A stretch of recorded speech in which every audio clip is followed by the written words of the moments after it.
మరి మార్చి నెల దేవదూత మరియకు ప్రత్యక్షమై మరియతో మాట్లాడినటువంటి మాట ఏంటి అంటే, నువ్వు పరిశుద్ధాత్మ ద్వారా గర్భాన్ని ధరిస్తావు. ఈ మార్చి నెల మొదలుకొని డిసెంబరు వచ్చేసరికి 9 నెలలు కంప్లీట్ అవుతాయి. మరి మనము క్రిస్మస్లో మనం ఏ రీతిగా అయితే జరుపుకుంటూ ఉన్నారో దానికి వెనక ఈ 9 నెలలు మనము వెనకల తీసుకుంటే మార్చి 25వ తారీఖు ఆమె గర్భం ధరించింది. డిసెంబర్ 25వ తారీఖు మన యేసు ప్రభువు వారిని జన్మానించింది. కాబట్టి మన క్రిస్మస్లో ఏ రీతిగా జ్ఞాపకం చేస్తూ ఉన్నారో, మరి దేవదూత మరియకు ప్రత్యక్షమైనటువంటి దినం ఏ దినము? మార్చి 25వ తారీఖు. కన్య అయిన మరియకు దేవదూత ప్రత్యక్షమై నువ్వు గర్భాన్ని ధరిస్తావు అనేటువంటి ఒక శుభవచనాన్ని మరి దేవదూత చెప్పినటువంటి దినము. మరి దేవుని యొక్క మాటను మరియా విన్నటువంటి దినము మార్చి 25వ తారీఖు కదా. అందుకే ఈ మార్చి 25వ తారీఖు 2 దినాలు ఉంటాయి. మధ్య రోజుల్లో కలవరు. కాబట్టి ఏం చేస్తారు అంటే, ముందు వారము కానీ తర్వాత వారము కానీ ఏదో ఒక రోజు తప్పకుండా ఈ కన్య మరియమ్మ పండుగను అన్ని సంఘాలు, అన్ని పాస్టర్లలో చాలా చాలా ఆనందంగా జరుపుకునేటువంటి పండుగ.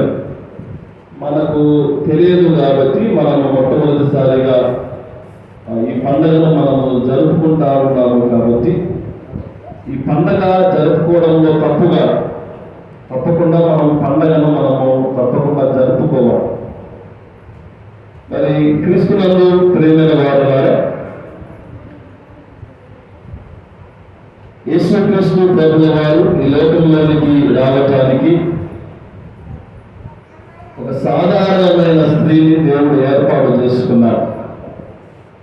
ఆమె పేరే మరియా అని పరిశుద్ధ గ్రంథంలో వ్రాయబడింది. మరి యేసు లాంటి ఒక పరిశుద్ధుడు ఈ లోకంలోనికి రావటానికి ఒక సాధారణమైన స్త్రీని దేవుడు ఏర్పాటు చేసుకున్నాడు కదండి. చాలా గొప్ప ధన్యత. మరి బెత్లెహేములో కానీ అక్కడ ఉన్నటువంటి ఆ ప్రాంతంలో కానీ చాలా మంది స్త్రీలు ఉన్నారు, గొప్ప స్త్రీలు ఉన్నారు. పేరు ప్రఖ్యాతలు కలిగినటువంటి స్త్రీలు ఆ ప్రాంతంలో ఉన్నారు. కానీ దేవుడు మరియను ఎందుకు ఏర్పాటు చేసుకున్నాడు? మరియను ఏర్పాటు చేసుకోవటంలో మరియలో దేవుడు ఏమి చూశాడు కదా. అంటే మనమందరము కూడా దేవుని చేత వాడబడాలి. దేవుని చేత మనము వాడబడినప్పుడే దేవుని ద్వారా మనం అనేకమైన ఆశీర్వాదాలు మనము పొందుకుంటాము కదా. ఒక మారుమూలలో ఉన్నటువంటి ఒక స్త్రీని దేవుడు ఏర్పాటు చేసి ఆమె గర్భం ద్వారా యేసు ప్రభువు వారు బయటికి రావడం ద్వారా ఈరోజు మరియకు ఒక టెంపుల్ కడతా ఉన్నారు కదా, ఒక దేవాలయాలు కడతా ఉన్నారు. ఈ ఆసియం అనేది ఎక్కడి నుంచి ప్రారంభించబడింది అంటే, మరియను ఉద్దేశించి వాళ్ళు మందిరాలు కట్టుకున్నారు కదా. అంటే ఈ మరియా చేసినటువంటి ఆ త్యాగము అని ఒక దేవతగా ఆరాధిస్తూ ఉన్నారు ఈ దినాలు కదండి. అంతగా ఆరాధించటానికి మరియలో దేవుడు ఏమి చూచాడు? ప్రేమ వారులారా, మనము ఈ లోకంలో ఉన్నంత కాలం కూడా మనము ఎటువంటి జీవితాన్ని కలిగి జీవించాలి? ప్రేమ వారులారా, చూడండి, వాక్యానుకూలంగా మనము కొన్ని మాటలలో మనం జ్ఞాపకం చేసుకొని ఈ మరియలో దేవుడు ఏమి చూచాడు, మనము ఏమి కలిగి ఉండాలి. స్త్రీలు అనేవారు మనం ఏమి కలిగి ఉండాలి? లూకా రాసిన సువార్త 1వ అధ్యాయము 27వ వచనాన్ని మనము చదువుకుందాం. దావీదు వంశస్థుడైన యోసేపు అను ఒక పురుషునికి ప్రదానము చేయబడిన కన్యక యొద్దకు దేవుని చేత పంపబడెను. ఆ కన్యక పేరు మరియా అని వ్రాయబడి ఉంది. మరియ గురించి ఏమని వ్రాయబడి ఉంది అంటే కన్యక అని వ్రాయబడి ఉంది కదండి. కన్యక అంటే ఏంటి అర్థము? ఏమో వివాహము కానటువంటి స్త్రీలను కన్యక అని పిలుస్తారు. మరి వాక్యము కూడా ఇంకొక అర్థాన్ని ఇస్తా ఉంది. ఈ కన్యక అనే దానికి అర్థం ఏంటి అని అంటే లూకా రాసిన సువార్త 1వ అధ్యాయము 34వ వచనాన్ని మనం చదువుకుందాం. అందుకు మరియా, నేను పురుషుని ఎరగని దానిని ఇది ఎలాగో జరుగునని దూతతో అనగా కదా. అంటే దూత మరియకు ప్రత్యక్షము కాగానే అమ్మా నువ్వు పరిశుద్ధాత్మ ద్వారా గర్భము ధరిస్తావు, అతనికి యేసు అనే పేరును పెట్టాలి అనగానే మరియా అంటున్నటువంటి మాట ఏంటి అంటే నేను పురుషుణ్ణి ఎరగని దానినే అంటే నేను పురుషుని కూడా చూడనటువంటి ఒక గొప్ప స్త్రీని. అంటే ప్రేమ దేవుని బిడ్డలారా, అప్పటికే మరియాకు ఏం చేయబడింది అంటే ప్రదానము చేయబడింది. ఎవరితో ప్రదానం చేయబడింది అంటే యోసేపు అనేటువంటి ఒక వ్యక్తితో మరియా ప్రదానము చేయబడింది. అంటే ఎంగేజ్మెంట్ చేసుకున్నారు. ఎంగేజ్మెంట్ చేసుకున్నటువంటి మరియా ఎవరిని ఎరగలేదు? పురుషుణ్ణి ఎరగలేదు. అంటే యోసేపును చూడకుండానే, యోసేపు యొక్క ముఖము చూడకుండానే అతడు ఎత్తు ఉన్నాడా, తగ్గు ఉన్నాడా, నల్లగా ఉన్నాడా, తెల్లగా ఉన్నాడా, ఏమైనా చేస్తా ఉన్నాడా, ఏమైనా చేయడం లేదా, ఇవన్నీ కూడా మరియా చూడలేదు. కనీసం ఆ యోసేపు అనేటువంటి పురుషుడు ఎలాగ ఉన్నాడో కూడా చూడకుండా ఏం చేస్తుంది మరియా? ప్రదానము చేసుకుంది. మరియా దేనికి గుర్తుగా ఉంది అని అంటే పరిశుద్ధతకు గుర్తుగా ఉంది. అంటే పాత నిబంధన గ్రంథంలో నుంచి కూడా కన్యక అనేటువంటి మాట దేనికి గుర్తు అంటే పరిశుద్ధతకు గుర్తు. అపోస్తలుడైన పౌలు కొరింథీయులకు రాసినటువంటి 2వ పత్రిక 11వ అధ్యాయము 2వ వచనాన్ని మనము చదువుకుందాం. దేవాసక్తితో నీ ఎడల ఆసక్తి కలిగి ఉన్నాను, ఎందుకనగా పవిత్రురాలైన కన్యకకు ఒకడే పురుషునికి అనగా క్రీస్తుకు సమర్పింపవలనని మిమ్మల్ని ప్రదానము చేసి తిని గాని అనేటువంటి మాట. అంటే దేవుడు మనతో కూడా ఏం చేసుకుంటా ఉన్నాడు? ప్రదానం చేసుకుంటా ఉన్నాడు. అంటే దేవుడు మనతో ఉండాలి అని దేవుడు ఏం చేస్తా ఉన్నాడు? ప్రదానం చేసుకుంటా ఉన్నాడు. ఎందుకు ప్రదానం చేసుకుంటా ఉన్నాడు అంటే కన్యక అనేటువంటి పరిశుద్ధాత్మ లేదా పవిత్రత అనేటువంటి సంఘముతో దేవుడు ఏం చేస్తా ఉన్నాడు అంటే ప్రదానము చేసుకుంటా ఉన్నాడు కదండి. మనము వధువు సంఘం. యేసుక్రీస్తు ప్రభుల వారు ఎవరు అంటే ఆయన వధువు. అంటే మనం సంఘం వధువు సంఘం. అంటే మనము పెళ్లి కుమారుని కొరకు మనం ఎదురు చూడాలి. వధువు సంఘము కాబట్టి ఆయన వరుడు కాబట్టి, ఆయన పెళ్లి కుమారుడు కాబట్టి ఆయన ఎప్పుడు వస్తా ఉన్నారు, ఏ క్షణం వస్తా ఉన్నారు, ఎటువంటి సమయంలో వస్తూ ఉన్నారు. వధువు సంఘం అనేది ఎలాగ ఉండాలి అంటే పరిశుద్ధాత్మంగా లేదా పరిశుద్ధంగా ఉండి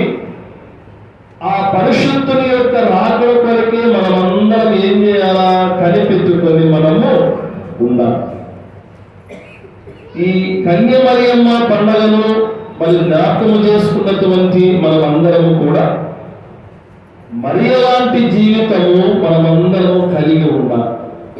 మరియ ఎటువంటి జీవితాన్ని కలిగి ఉంది అంటే పరిశుద్ధాత్మ అనేటువంటి ఒక వరాన్ని కలిగినటువంటి స్త్రీ. కాబట్టి ఆమె తక్కువ గ్రామంలో ఉన్నప్పటికీ, బెత్లెహేము అనేది చాలా చిన్న గ్రామం, ఆ చిన్న గ్రామంలో ఉన్నప్పటికీ కూడా దేవుడు తనను వాడుకున్నాడు. అంటే నిన్ను నన్ను దేవుడు వాడుకోవాలి అని ఆశపడుతూ ఉన్నాడు. కాబట్టి మనం అందరం కూడా ఎలాగ ఉండాలి అని అంటే పరిశుద్ధతలను కలిగి మనం ఉండాలి. ముఖ్యంగా వివాహము కానటువంటి స్త్రీలు వివాహము అయ్యేంత వరకు మీ శరీరాలను పరిశుద్ధంగా ఉంచుకోవాలి. వివాహమైనటువంటి స్త్రీలు కానీ పురుషులు కానీ మీరు చనిపోయేంత వరకు ఒకటే భార్య ఒకటే భర్త అని దేవుడు తన వాక్యం ద్వారా మనతో మాట్లాడుతూ ఉన్నాడు. వివాహం కానటువంటి స్త్రీలు వివాహం అయ్యేంత వరకు వారి శరీరాలను పరిశుద్ధంగా ఉంచుకోవాలి. వివాహం అయిన తర్వాత వారు చనిపోయేంత వరకు ఒకే భర్త ఒకే భార్యతో కలిసి వారి యొక్క శరీరాలను వారు ఏం చేసుకోవాలా, పరిశుద్ధంగా వాళ్ళు కాపాడుకోవాలి.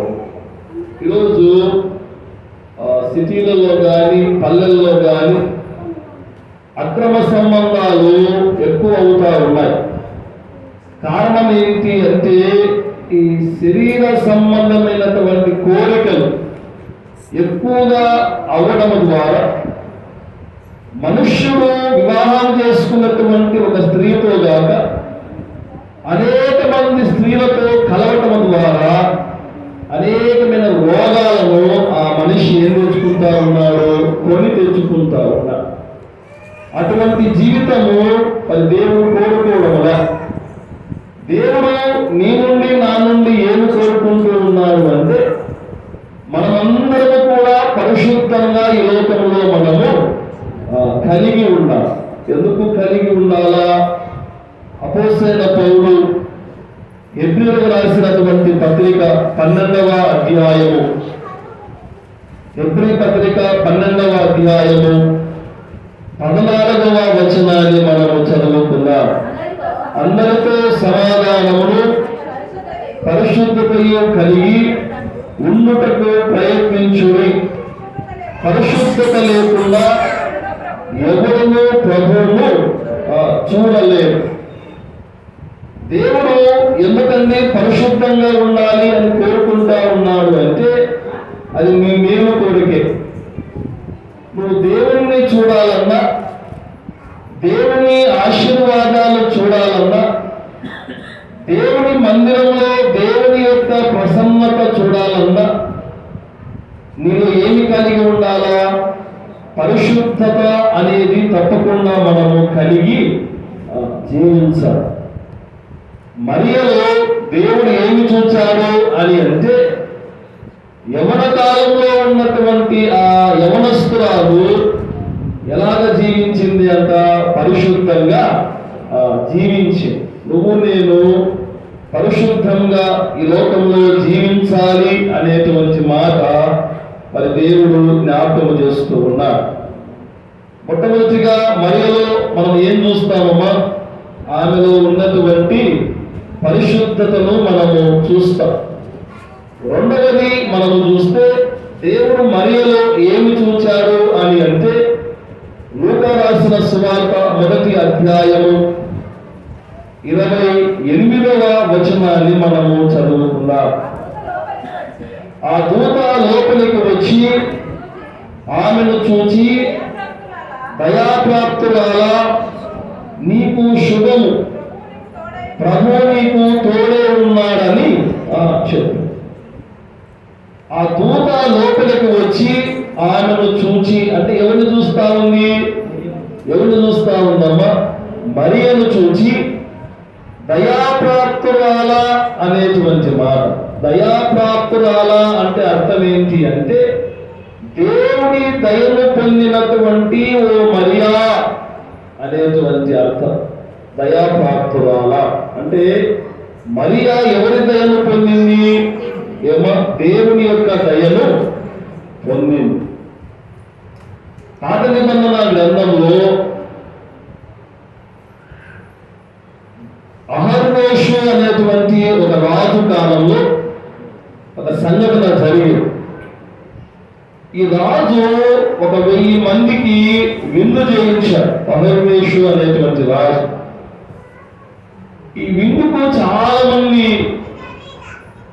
రాజు ఆ విందుకు హాజరయ్యారు.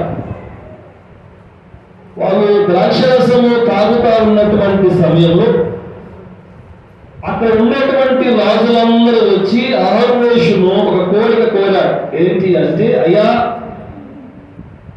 మాకు ఈ ద్రాక్షరసం ఇచ్చావు మంచిదే, చక్కని భోజనాన్ని ఇచ్చావు మంచిదే, కానీ మీ భార్యను మేము చూడలేదు, మేము రాణిని చూడలేదు, రాణి యొక్క అందాన్ని మేము చూడలేదు.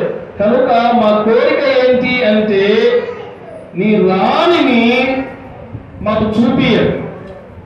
మీ రాణి మా ముందర వచ్చి డ్యాన్స్ వేయాలి, తన అందాన్ని మాకు చూపించాలి అనగానే అహర్వేషు వస్తీ అనేటువంటి ఒక రాణిని పిలిపిస్తాడు. పిలిపించి నువ్వు డ్యాన్స్ వేయాలి అనగానే ఆ రాణి ఈ అందరి ముందర డ్యాన్స్ వేయటానికి అంగీకరించాడు. వెంటనే అహర్వేషు కోపపడి ఆ వస్తీని ఆ రాణి స్థానంలో నుండి తీసివేస్తాడు. తీసివేసిన తర్వాత ఇప్పుడు ఆ రాజుకు ఎవరు కావాలా? రాణి కావాలి. మరి అహర్వేషు అనేటువంటి గొప్ప రాజుకు రాణి కావాలి అనేటువంటి ఒక ప్రకటన వెలువడినప్పుడు చాలా మంది స్త్రీలు అందంగా కనపడి రాణిగా కావటానికి సిద్ధపడ్డారు. మరి అటువంటి సమయంలో ఒక యూదువాడు మొర్దెకై యొక్క కుమార్తె ఎస్తేరు కూడా మరి ఆ రాజు ఎదుట పోయి నిలవబడింది. అంటే అనేక మంది రాణులందరూ ఏం చేశారు అంటే మంచి మంచి అలంకరణ చేసుకున్నారు. కానీ ఎస్తేరు అనేటువంటి ఒక స్త్రీ ఏం చేసింది అంటే ఏ అలంకరణ వేసుకోకుండా ఆ రాజు దగ్గర వెళ్ళి నిలవబడిందంట. అహర్వేషు అనే రాజు అందరి స్త్రీలను చూస్తా ఉన్నారు. నగలు పెట్టుకొని వచ్చింది, చీరలు ధరించుకొని వచ్చారు. చాలా మంది చాలా అందంగా కనపడతా ఉన్నారు. కానీ అహర్వేషు అనే రాజుకు ఏ స్త్రీ నచ్చలే, ఏ యవన బిడ్డ ఆ రాజుకు నచ్చలే. కానీ ఏ అందము లేకుండా, ఏ ఆభరణాలు లేకుండా, ఎటువంటి సోకులు లేకుండా ఉండేటువంటి ఎస్తేరును చూడగానే అహర్వేషుకు ఆమె యందు దయ పుట్టెను అనేటువంటి మాట అక్కడ మనం చూస్తాం. ప్రేమైన వారులారా, గొప్ప గొప్ప స్త్రీలు ఆ రాజుకు ఇష్టపడలేదు. కానీ ఏ అలంకరణ లేకుండా ఉండేటువంటి ఎస్తేరును చూడగానే ఆ రాజు వెంటనే ఎస్తేరును చూసి నేను ఎస్తేరును వివాహము చేసుకుంటాను అని ఎస్తేరును వివాహం చేసుకున్నాడు ఆ రాజు. క్రీస్తునందు ప్రేమైన వారులారా, ఈ రోజులలో స్త్రీలు దేనికి ఎక్కువగా తాపత్రయపడుతూ ఉన్నారు అంటే అలంకరణకు తాపత్రయపడుతూ ఉన్నారు. వస్త్ర అలంకరణకు ఎక్కువగా ప్రిపరేషన్ అనేది ఇస్తా ఉన్నారు. పల్లెల్లో ఏమి లేదు, కానీ సిటీలలో మనం చూస్తే మేకప్లు వేసుకొని ఎక్కడికి వస్తారు? చర్చికి వస్తారు. మంచి మంచి పట్టు చీరలు కట్టుకొని, మంచి మంచి ఆభరణాలు కట్టుకొని అందరికి చూపించాలా అనేది ఆమె ఉద్దేశం కదా. అప్పుడు ఏం చేస్తారంటే చర్చి నిండా జనాలు ఉన్నారు అనుకోండి, ఆమె ఎప్పుడో చివరిలో వస్తారు మంచి పట్టు చీర కట్టుకొని, మంచి నెక్లెస్లు కట్టుకొని. ఆమె చివర వచ్చింది కదా, ఆమె లాస్ట్లో కూర్చుంటే ఆమె చీరను ఎవరు చూడరు. ఆమె ఏం చేస్తారంటే ఆ బాబు వాక్యం చెప్తా ఉంటే అక్కడ నుంచి నడుచుకుంటా వచ్చి ఏడ కూర్చుంటారంటే బాబు గారు కూర్చుంటారు. అంటే ఇప్పుడు ఆమె అందరూ కూడా ఏం చేయాలా? అబ్బా చూసి ఏమనాలంటే ఈమె చీర యానో బాగుంది, ఈమె నక్లీస్ యానో బాగుంది, బాబు చెప్పేటువంటి వాక్యము కంటే ఈమె చీర బాగా ఉంది అని కొంతమంది చీర పిచ్చి ఉన్న వాళ్ళు ఏం చేస్తారంటే వెంటనే ఫోటో తీసుకొని ఇంటికి పోగానే భర్తకు ఫోన్ చేస్తారు. వాడు ఏదో కష్టాల్లో ఉంటాడు, వాడేదో టెన్షన్లో ఉంటాడు, వాడికి వెంటనే ఈ ఫోటో పంపిస్తాడు. నువ్వు ఈ చీర తీసుకొని ఆడికి రావాల సాయంత్రము ఇంట్లోకి వస్తే నీకు రాత్రి వంట పెడతా, లేదా నీకు ఏమి వంటలా, అది ఎంత అనేది ఆలోచన చేయరు. అది ఎక్కడి నుంచి తెస్తాడు అనేటువంటి ఆలోచన చేయరు. మందిరానికి ఏటికి పోయామో అనేటువంటి ఆలోచన చాలా మందికి కనబడదు కదా. ఆ చీర చూశారు కాబట్టి ఆ చీర నాకు ఆ రోజు బాబు ఏ వాక్యం చెప్పడం వాళ్ళకి సంబంధం లే, వాళ్ళు చూసింది ఏంటి, చీర చూశారు. ఆ చీర ఉంటేనే భర్త లోపలికి రావాలి, ఆ చీర ఉంటేనే భర్తకు అన్నము. ఉన్నారంటారా లేరంటారా? ఉన్నారంటారా లేరంటారా? అంటే వస్త్ర అలంకరణకు ప్రాముఖ్యత ఇచ్చేటువంటి స్త్రీలు చాలా చోట్ల కనపడుతూ ఉన్నారు. ప్రియమైన వారు ద్వారా నీ వస్త్రాలు అలంకరణ లేకపోయినా పర్వాలేదు, నీ మనస్సు దేవుని ఎదుట అందంగా కనపడాలి. నువ్వు అందంగా లేకపోయినా పర్వాలే, నీ హృదయము దేవుని ఎదుట అందంగా కనపడటానికి నువ్వు ఇష్టపడాలి కదా. ఇక్కడ ఎస్తేరు అంత అందంగా కనపడటానికి ఎస్తేరులో ఉన్నటువంటి లక్షణం ఏంటి అని మనము చూస్తే, ఒకటి మొర్దుకై అంటే తన బాబాయి తనకు ఏదైతే చెప్పాడో ఆ మాటను వినింది. యవ్వన బిడ్డ పెద్దలు చెప్పినటువంటి మాటలు ఏం చేయాలా? వినాలి. అది ఏదైనా సరే ఎవరి బిడ్డలు పెద్దవాళ్ళు చెప్పేటువంటి ఆ మాటను విన్నప్పుడు ఆ మాట వారికి అలంకరణంగా దేవుడు మార్చబోతాడు. అది జ్ఞాపకం చేసుకోవాలి. క్రీస్తునందు ప్రేమైన దేవుని బిడ్డలారా, దేవుని యొక్క వాక్యంలో మనము చూస్తే ఆ ఎస్తేరు రాజు యొక్క కనపడాలి అంటే ఆ రాణి ఏం చేయాలా? ఆభరణాలు వేసుకోవాలి. కానీ మొద్దుగా ఏం చేశారు అంటే ఆ ఆభరణాలన్నీ తీసివేసి ఎస్తేరును దేవుని యొక్క కృపలో తీసుకుని వెళ్ళినట్లుగా వాక్యము సెలవిస్తా ఉంది. మరి క్రీస్తునందు ప్రేమైన దేవుని బిడ్డలారా, యవన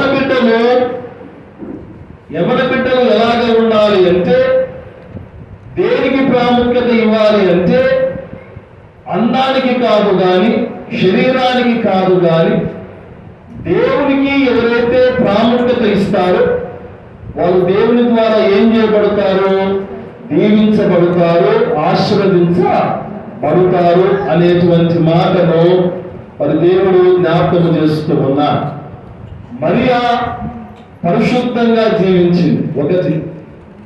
రెండవది, మరియను దేవుడు ఏమంటా ఉన్నాడు అంటే నువ్వు దయాప్రాప్తురాలా అని అంటా ఉన్నాడు. అంటే దేవుని దయను మరియా సంపాదించుకుంది కదండి. మీరందరూ కూడా దేవుని దయను సంపాదించుకోవాలి అంటే మీ శరీరానికి ప్రాముఖ్యత ఇవ్వకుండా దేవుని సన్నిధానానికి మీరు ఏమి ఇవ్వాలా? ప్రాముఖ్యత ఇవ్వాలి. ఈ సమయమంతా మీరు మేకప్లో వేసుకోవటానికి, మీ సమయమంతా మీరు తయారు కావటానికి ఉపయోగించుకుంటా ఉన్నారు. ఒక పక్క పాటలు పాడుతూ ఉంటారు, ఒక పక్క బాబుగారు వాక్యం చెబుతూ ఉంటారు. మీరేం చేస్తూ ఉంటారు? ఇంట్లో ఏం చేస్తూ ఉంటారమ్మా? ఇంకా తయారవుతూనే ఉంటారు కదా. ప్రతి ఆదివారం రోజు 8 గంటలకు ఆరాధన అని మీకు తెలుసు. ఆరాధన అని మీకు తెలిసినప్పుడు మీరు ఎన్ని గంటలు లేవాలా? 6 గంటలకే లేవా? 6 గంటలు లేచి 8 కల్లా తయారయ్యి సిద్ధపడి ఎక్కడ కూర్చోవాలా? మందిరంలో కూర్చోవాలి. దేవుడు నీకు నియమించినటువంటి సమయం. కానీ నువ్వేం చేస్తావు అంటే ఆదివారం నువ్వు 7 గంటలు లేచి ఎప్పటి నుంచి తయారవుతావు అంటే 8 గంటల నుంచి నువ్వు తయారవు. ఎన్ని గంటల వరకు తయారవుతావంటే బాబు గారు వాక్యం చెప్పి ముగించేంత వరకు నువ్వు ఎక్కడ ఉంటావు? అద్దం దగ్గరనే ఉంటావు. ఎక్కడ ఉండవు. ఎక్కడ ఉంటావమ్మా?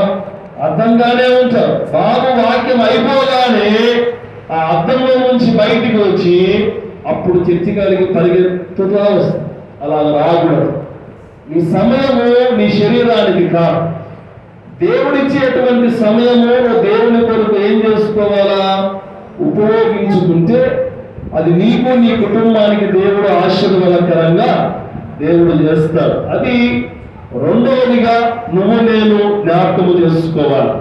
లూకా రాసిన సువార్త 1వ అధ్యాయం 28వ వచనాన్ని మనము చదువుకుందాం. ఆ దూత లోపలికి వచ్చి ఆమెను చూచి, దయాప్రాప్తులారా, నీకు శుభము, ప్రభు నీకు తోడే ఉన్నాడని ఆమెతో చెప్పెను. ప్రభు ఎవరికి తోడుగా ఉన్నాడంట? ప్రభు ఎవరికి తోడుగా ఉన్నాడంట? మరియకు దేవుడు తోడుగా ఉన్నాడు. కారణం ఏంటి అంటే దేవుని యొక్క తోడు ఆ కాలంలో మనుషులకు చాలా ప్రాముఖ్యం. ఎందుకంటే మలాకి నుండి మత్తయి వరకు కొన్ని సంవత్సరాలు నిశ్శబ్ద కాలం గడిచింది. అంటే మలాకి గ్రంథంలో దేవుడు చివరిసారిగా మాట్లాడినటువంటి దేవుడు చాలా సంవత్సరాల తర్వాత మనుషులతో దేవుడు మాట్లాడలే. దాన్ని ఏమన్నారు అంటే నిశ్శబ్దపు కాలం అన్నారు, చీకటి కాలం అన్నారు. చాలా సంవత్సరాల తర్వాత మరలా గాబ్రియేలు అనే దేవదూత ద్వారా దేవుడు తన యొక్క సందేశాన్ని ఎవరికి వినిపించటానికి పంపించాడు అంటే భూమి మీద ఉన్నటువంటి మానవులతో పంపించటానికి దేవుడు పంపించాడు. చాలా సమయం పట్టింది. పరిశుద్ధ గ్రంథంలో మనం చూస్తే మలాకికి మత్తయి సువార్తకు ఒకటే పేపర్ డిఫరెంట్. కానీ 62 సంవత్సరాలు దేవుడు ఎవరితో మాట్లాడాలి? దాని నిశ్శబ్ద కాలం అన్నారు. ఆ నిశ్శబ్ద కాలం తర్వాత దేవుడు మొట్టమొదటిగా ఎవరితో మాట్లాడాడు అని అంటే గాబ్రియేలు దేవదూత ఎవరితో మాట్లాడాడు? ఫస్ట్ జకరియా ప్రవక్తతో మాట్లాడాడు. తర్వాత ఎలిజబెత్ అమ్మతో దేవుడు మాట్లాడాడు. మూడవదిగా మనం చూస్తే మరియతో దేవుడు మాట్లాడాడు. నాలుగవదిగా మనం చూస్తే యేషేపుతో దేవుడు అంటే అప్పుడు దాకా నిశ్శబ్దంగా ఉన్నటువంటి వాక్కు ఇప్పుడు ఏం చేయబడింది అంటే ఒకరితో పంచుకోవటము ప్రారంభించబడింది. మరలా పొడిగించడం ప్రారంభించింది. అందుకే కాలము సంపూర్ణమైనప్పుడు అనేటువంటి మాట. ఆ కాలము ఏ కాలము అంటే ఈ నిశ్శబ్ద కాలము సంపూర్ణమైన తర్వాత దేవుని యొక్క వాక్కు ఇంకా బహిరంగంగా వినిపించటము ప్రారంభించబడింది. మరియకు దేవుడు తోడుగా ఉన్నాడు. ఎందుకు తోడుగా ఉన్నాడు? దేవుడు నీకు నాకు తోడుగా ఉండాలి అంటే మనం ఎటువంటి జీవితాన్ని కలిగి ఉండాలి. దేవుడు ఎవరికి తోడుగా ఉంటాడు? వాక్యంలో మనం చూస్తే దావీదు రాసినటువంటి కీర్తనల గ్రంథం 26వ కీర్తన 26వ కీర్తన 1వ వచనాన్ని మనం చదువుకుందాం. యెహోవా, నేను యథార్థవంతుడనై ప్రవర్తించుచున్నాను, నాకు తీర్పు తీర్చుము. ఏమీ సందేహింపకుండా యెహోవా యందు నేను నమ్మిక ఇచ్చి ఉన్నాను. యెహోవా నన్ను పరిశీలించుము, నన్ను పరీక్షించుము. దేవుడు ఎవరికి దేవుడు తోడుగా ఉంటారు అంటే యథార్థ హృదయాన్ని ఎవరైతే కలిగి ఉంటారో దేవుడు వారికి తోడుగా ఉంటారు. మరియా యథార్థముగా బ్రతికింది. అంటే లోపల ఒకరు పెట్టుకొని బయట మరొకలాగా చేయలేదు. ఆ దేవదూత ఆమెకు ప్రత్యక్షమై, మరియా, నువ్వు గర్భము ధరిస్తావు, కుమారుని కంటావు, అతనికి యేసు అనే పేరు పెట్టాలి అనగానే ఆమె చెప్పినటువంటి మాట ఏంటో చూద్దాం. లూకా రాసిన సువార్త 1వ అధ్యాయం 34వ వచనాన్ని మనము చదువుకుందాం. అందుకు మరియా, నేను పురుషుని ఎరుగని దానిని ఇది ఎలాగూ జరుగునని దూతతో అనగా, మరలా మరొక మాట మనము చూస్తే 38వ వచనాన్ని చదువుకున్నారు. అందుకు మరియా, ఇదిగో ప్రభుదాసురాలను, నీ మాట చొప్పున నాకు జరుగును గాక అనెను. అంతగా దూత ఆమె యొద్ద నుండి యథార్థముగా ఉంది అని. ఎవరిని మోసము చేయాలి? దేవదూత చెప్పగానే ఎస్ అనింది, నో అన్న. లేదా నేను ప్రదానం చేయబడినటువంటి యేషపు దగ్గరికి వెళ్ళి చెప్పాలా అనేటువంటి మాట కూడా మరియ నోట నుంచి రాలే. ఆ దూత చెప్పగానే మొదట సందేహం పడింది. సందేహం పడిన తర్వాత దూత అంటా ఉంది, అమ్మా, నీ జీవితంలో ఒక దాంట్లో మాత్రమే కాక ఇదిగో నీ బంధువురాలు ఎలిజబెత్ వృద్ధాపమందు ఏమి ధరించింది? గర్భము ధరించింది. ఆమెకు ఇప్పుడు 6వ నెల కాబట్టి నువ్వు భయపడవలసిన అవసరము అదే. ఎప్పుడైతే ఆ ధైర్యకరమైనటువంటి మాట మరియ వినిందో ఆమె అంటా ఉంది, అయ్యా, నేను కూడా ప్రభుదాసురాలనే. అంటే ఒక ఎలిజబెత్ అమ్మ ప్రభుదాసురాలను కాదు, నేను కూడా ఎవరు దాసురాలను? నేను కూడా ప్రభుదాసురాలనే. నీ మాట చొప్పున నాకు కలుగుగాక. యథార్థముగా విధేయతగా మరియా ఆ కాలంలో బ్రతికింది. అందుకే దేవుడు ఆమెను ఎన్నుకున్నాడు. యేసు లాంటి ఒక పరిశుద్ధుడు ఒక సాధారణమైనటువంటి స్త్రీ నుంచి రావటానికి ఏంటమ్మా ఆమెలో ఉన్నటువంటి ప్రత్యేకత ఏంటి అని అంటే, ఆమె పరిశుద్ధంగా జీవించింది 1. 2, దేవుని యొక్క దయను సంపాదించుకుంది 2. 3వది, యథార్థముగా బ్రతికి దేవుని యొక్క తోడును సంపాదించుకుంది. దేవుని యొక్క వాక్యంలో చూస్తే, ప్రేమైన వారులారా, మనమందరం కూడా ఈ పరిశుద్ధతను కలిగి, దేవుని యొక్క దయను కలిగి, దేవుని యొక్క తోడును మనమందరం సంపాదించుకుంటే, చూడండి, లూకా రాసిన సువార్త 1వ అధ్యాయము 49వ వచనాన్ని చదువుకుందాం. సర్వశక్తిమంతుడు నాకు గొప్ప కార్యములు చేసెను కనుక ఇది మొదలుకొని అన్ని తరముల వారును నన్ను ధన్యురాలు అని అందరూ ఏమంటారంట? ధన్యురాలు అనేటువంటి ఒక పేరును మరియా సంపాదించుకుంది. ప్రేమైన వారులారా, ఈ లోకంలో నువ్వు ఎంతకాలం బతుకుతావో, నువ్వు ఎంతకాలమో జీవిస్తావో, నీ జీవితం అంతా ఎలాగ ఉండాలి అంటే ధన్యకరంగా ఉండాలి. అది ఎవరి ఎదుట? దేవుని ఎదుట నీ జీవితం ఎలాగ ఉండాలా? ధన్యకరంగా ఉండాలి. నువ్వు ధన్యకరంగా జీవించినప్పుడే నిన్ను అనేక మంది ఏం చేస్తారు అంటే కొనిపోబడతారు. అంటే నిన్ను అందరూ కొనియాడబడతారు. ఆ కొనియాడబడాలి అంటే నువ్వు దేవుని చేత ఏం చేయబడాలా?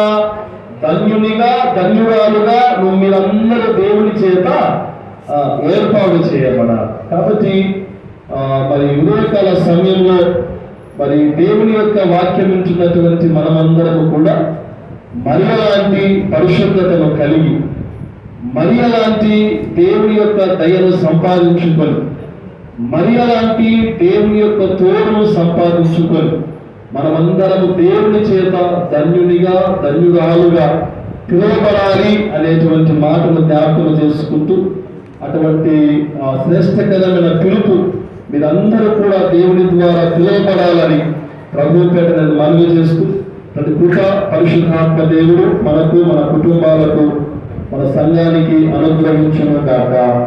ఆమేన్.